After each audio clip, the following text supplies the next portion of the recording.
It's a Sunday night, a little after 9, and by every measure that's supposed to matter, your life is working. The job is good, the bank number goes up, and still you feel a flat, quiet nothing, like you've been clapping at a party for hours and can't remember why. The strangest part is you can't even complain because you got everything you were told to want. You're not depressed, you're not lazy, you're not ungrateful. It's more like you've spent your whole life crowded around one enormous fire, reaching for the warmth, and lately you've started to wonder what you keep feeding into it. In the next few minutes, I'll show you what that fire really is and why stepping back from it can feel like stepping toward death. And stay with me because near the end, I'll show you why every single time you've tried to step back before, something pulled you straight back in, and why that was never you being weak. Welcome back. Let's begin. So let's name it, because naming it changes everything. What you're feeling isn't a flaw and it isn't a phase. It's been studied and it has a name. Back in 1971, two psychologists, Philip Brickman and Donald Campbell, described what they called the hedonic treadmill. Every time your life improves, the raise, the promotion, the bigger place, you feel a lift. Then something quiet happens. Your mind adjusts. The new normal becomes just normal.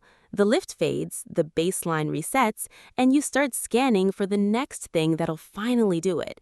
It's a machine that raises the floor every time you climb. No matter how high you get, the finish line stays the same distance ahead. The bar keeps moving. So that flatness on a Sunday night isn't ingratitude. It's your own system noticing the math doesn't work. So if more never lands, why do we keep sprinting toward it? Why does the whole world keep crowding closer to the same fire? The answer is older than any of us. More than a century ago, an economist named Thorstein Veblen noticed something we still do. We don't just buy things to use them. We buy them to be seen, to signal where we stand. He called it conspicuous consumption, and it means a huge share of your effort was never going toward what you need, but toward what other people will notice. The psychologist Leon Festinger showed we judge how we're doing not with a fixed ruler, but by constantly comparing ourselves to the people around us. So the fire stopped being about warmth long ago. It's about position.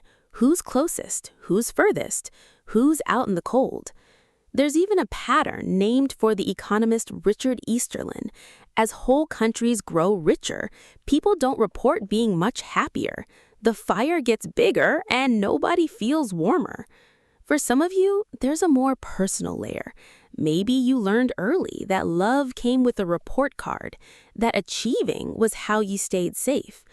But I want to be honest, this is not only a childhood wound. For most people, it's simply the air we all breathe. You were handed a fire this size the day you were born and told the cold would kill you. That's not a sign something's wrong with you. It's a sign you were paying attention.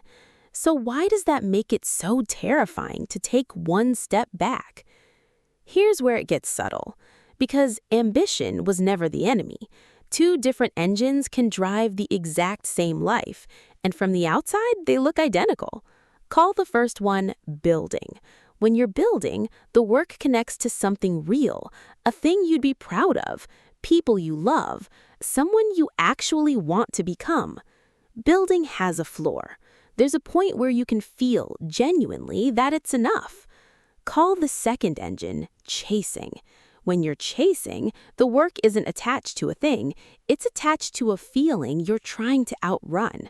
The fear of being ordinary, the dread of the cold. And chasing has no floor, because the second you catch the thing, the treadmill resets and the target slides forward again. Same job, same hours, two completely different lives. And the trap is, you don't get to pick one and stay there. You slide between them without noticing.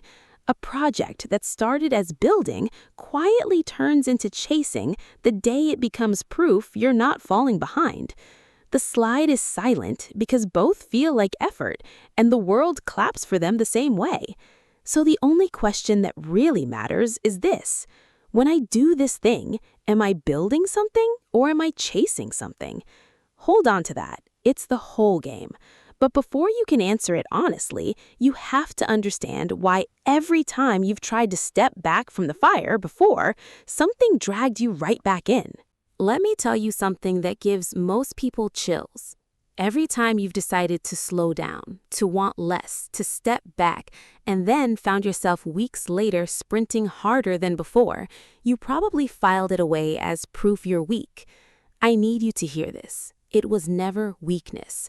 In 2003, a neuroscientist named Naomi Eisenberger put people in a brain scanner and had them experience social rejection, left out of a simple game. She found that rejection lit up some of the same circuitry the brain uses for physical pain. Read that again. To your nervous system, being pushed out of the group doesn't register as a lifestyle choice. It registers as an injury. So when you step back from the fire, your body doesn't say, "Good, let's reassess." It sounds an alarm, the same one it would sound if you were bleeding.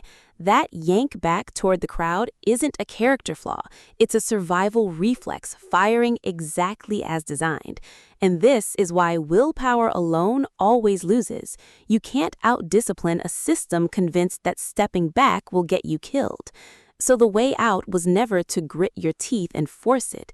It's to work with that alarm instead of against it. And while that alarm quietly runs your life, look at what it costs. You hit the number you swore would be enough, and you feel it for a weekend before your eyes drift to the next number, so you're never actually rich, just briefly relieved. And the people you told yourself you were doing all of this for barely see you, because you're always one more push away from being present.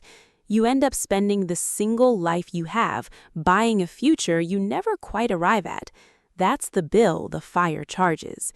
So how do you step back without that alarm dragging you home? So here's where you start, and none of it means quitting anything. Tip 1. Don't chase a number you never chose.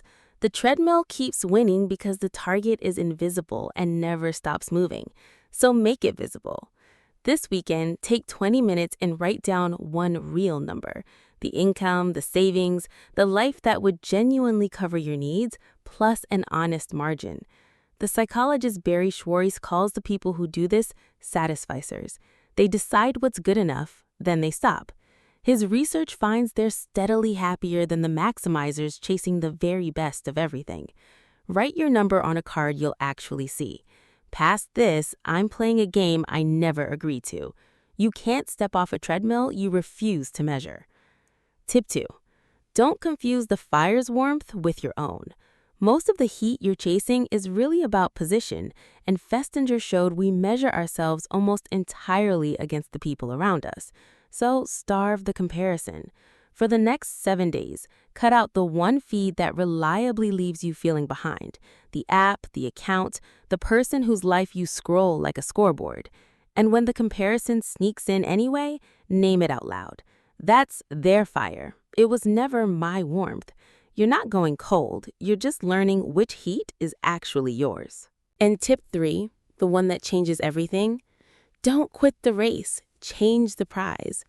Tim Kasser spent his career studying what he called extrinsic goals, money, image, status, and found that the more tightly someone builds a life around them, the worse their well-being tends to be. The antidote he and researchers Deci and Richard Ryan point to is intrinsic goals, mastery, connection, the freedom to choose your own days. So each week, block 1 2-hour window with no payoff attached. Time with someone you love, a skill you're clumsy at, a walk with nowhere to be, and protect it like a meeting, out loud. I'm not free then, that time's already spoken for. You're not stepping off the race, you're swapping the trophy for something that doesn't reset the moment you touch it. Before you go, I want to say something to the part of you that's tired. I know how many years you've given that fire, how early you got up, how late you stayed, how much of yourself you fed into it. And I don't want you ashamed of a single hour of it. That fire was real. It kept you warm when the world felt uncertain. It gave you a place to stand, proof you were doing something with your life. And in your coldest seasons, it may have been the only warmth you could find. It was never foolish to want it, But you don't have to keep feeding it just to stay warm, because the things that actually warm a person were never in the fire at all. They're in the quiet after you step back, a conversation with nowhere to be, the weight of someone leaning on your shoulder, a slow morning that belongs only to you. You were never running from the warmth. You were only walking back far enough to see the stars the fire's glare had been hiding. So take the step back. Let your eyes adjust. The night was never as cold as they told you. And before you close this, I'd love to hear from you. Be honest in the comments. Right now, and the biggest thing you're working toward, are you building something or chasing something? And if you've ever found your way off the chase, tell us how you got through it, because someone reading is going to need your answer tonight. If this put words to something you could never quite name, share it with that one friend who keeps promising they'll rest after this next thing. Send it to them. Give the video a like so it reaches more people who are quietly exhausted, and subscribe with notifications on so we can keep exploring these quieter corners of the mind together. Be a little gentler with yourself today. You've come further than the frightened version of you who once believed the fire was the only warmth there was. Take the step back. I'll be right here when you're ready. Wishing you a calm, warm, unhurried day.